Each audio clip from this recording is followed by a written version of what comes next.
n'avais pas attrapé le loup, que serait-il arrivé, hein?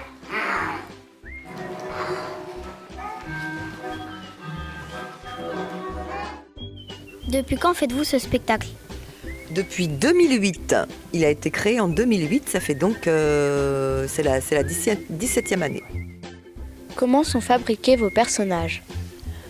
Alors les personnages sont tous faits en origami, donc c'est une technique japonaise de pliage de papier.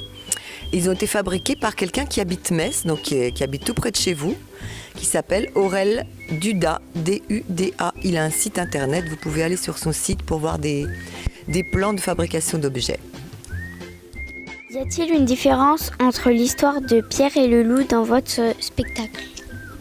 Oui, il y en a une qui est importante, puisque si on connaît bien la musique de Pierre et le loup, normalement, au départ, il y a la présentation des instruments. Prokofiev voulait que les enfants entendent comment était joué le canard, le hautbois, entendent les grosses percussions pour les chasseurs, par exemple. Or, nous, comme tu l'as vu dans le spectacle, comme on vient faire le concert, mais qu'on a oublié un des éléments principaux, le violon, par hasard, on commence pour essayer de faire quelque chose quand même sur scène, on plie et on invente l'histoire. Et tu as remarqué que, comme au théâtre, il y a des choses bizarres, puisque on n'a pas notre violon, on ne joue pas, mais on a la musique quand même. C'est une petite astuce de théâtre. Comment la musique peut-elle raconter une histoire? Eh bien, la musique, comme la danse et comme le théâtre, raconte par les émotions quelque chose. On entend l'exemple de ce spectacle qui, avec des instruments, va les spécifier pour chaque personnage. Si ton oreille a l'habitude d'entendre le hautbois, les chasseurs, les autres instruments, eh bien, tu reconnais le personnage qui parle sans avoir besoin de le voir. Mais c'est pareil pour la danse. Tu as de la musique, tu as des corps qui bougent, ça raconte quelque chose.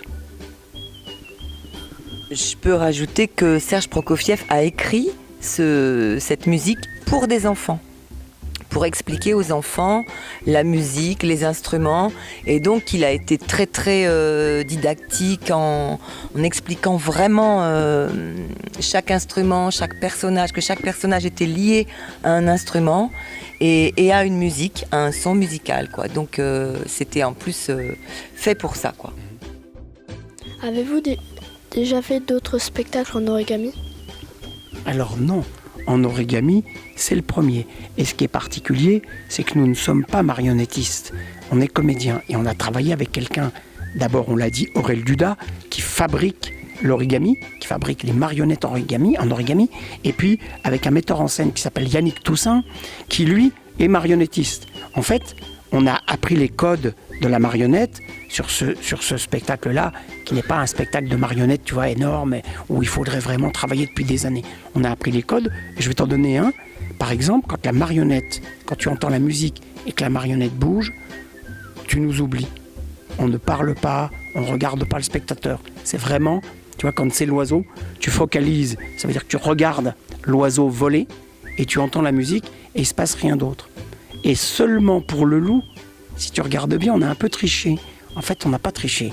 Le loup n'étant pas terminé volontairement pour ne pas faire peur aux petits. On dirait, tu sais, notre loup, on dirait un loup, on dirait un crocodile ou un serpent. On va dire, votre loup, il est moche. Mais dans la proposition, il y a notre loup. Et ce loup-là, les enfants, ils l'imaginent. Donc il est aussi violent qu'ils le veulent. Eh bien, le loup, est-ce que vous avez vu que de temps en temps, je faisais la tête du loup?